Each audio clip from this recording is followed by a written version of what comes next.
Hello, my name is Grace Flynn and I'm a junior in the Applied Investment Management program at Marquette. Today I'll be pitching AXT Incorporated.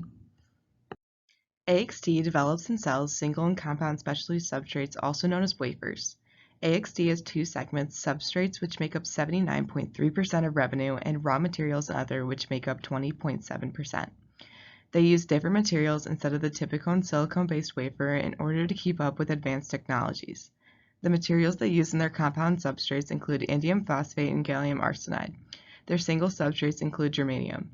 They also sell raw materials that companies can use to make substrates and other related products. AXT was founded in 1986 and headquartered in Fremont, California. The typical silicone substrates cannot meet the performance requirements involved with disruptive technologies such as LED lighting, cloud data centers, 3D sensing, and wireless 5G.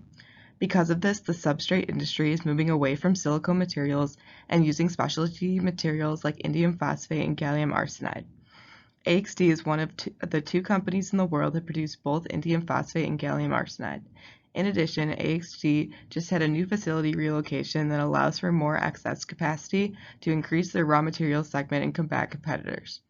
Because of this opportunity to grow using these specialty substrates, it is recommended that AXT be added to the AIM Small Cap Equity Fund at a price target of $15.90, representing a 40.36% upside.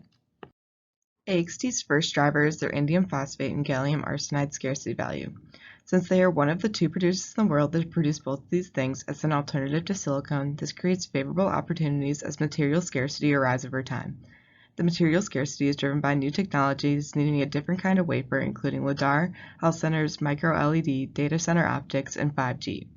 The indium phosphate markets are increasing momentum because of the increased use of 5G application in PON, passive optical networks, indicating a 14% CAGR up until 2024. In addition, the micro-LED sensors market is expected to reach up to 18,835 million, therefore doubling the gallium arsenide market by 2025 at a 12.5% CAGR. To account for this growth, AXT is developing 200mm wafers for multiple Tier 1 customers. The scarcity value is expected to move their operating income from $3.94 million to $17.67 million. AXT's second driver is their sales leverage opportunity. In addition to their gallium arsenide and indium phosphate demand, they have an opportunity to grow across all four product lines, which could significantly improve their margins. Recently, AXT completed a facility relocation that expands capacity and pricing in the raw material market. Raw materials are expected to have much larger demand from this relocation in the following years. In addition, the germanium prices have doubled in the past 6 months from $150 to $300, and AXT predicts higher profit among their single substrate products. Their germanium product line increased 20% last year and is expected as a long-term strategy peaking in 2024. Because of increased demand across all product lines, AXT is committed to bring 8-inch gallium arsenide and 6-inch indium phosphate to the market, which creates significant competitive advantage. This sales leverage is expected to increase their gross margin from 31.75% in 2020 to 36% by the end of 2022.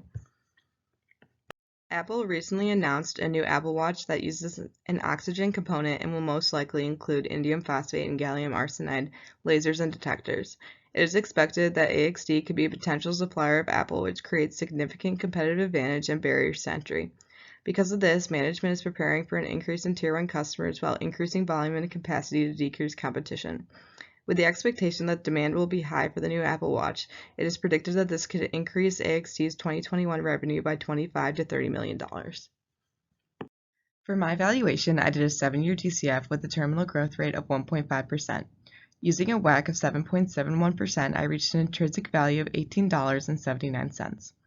A sensitivity analysis of the terminal growth rate and the WACC of plus or minus 50 basis points ranged from $17.06 to $22.44.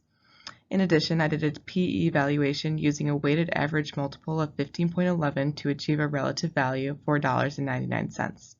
Finally, an EBITDA valuation metric was performed using a weighted average peer multiple of 6.61 to achieve a relative value of $3.77.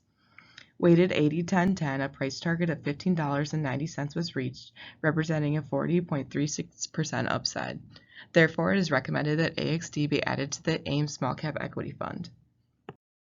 AXT's first risk deals with their wafers. Silicone wafers are much less expensive than specialty material substrates. If silicone-based technologies gain more market acceptance, AXT's sales could be negatively impacted. Another risk is COVID-19.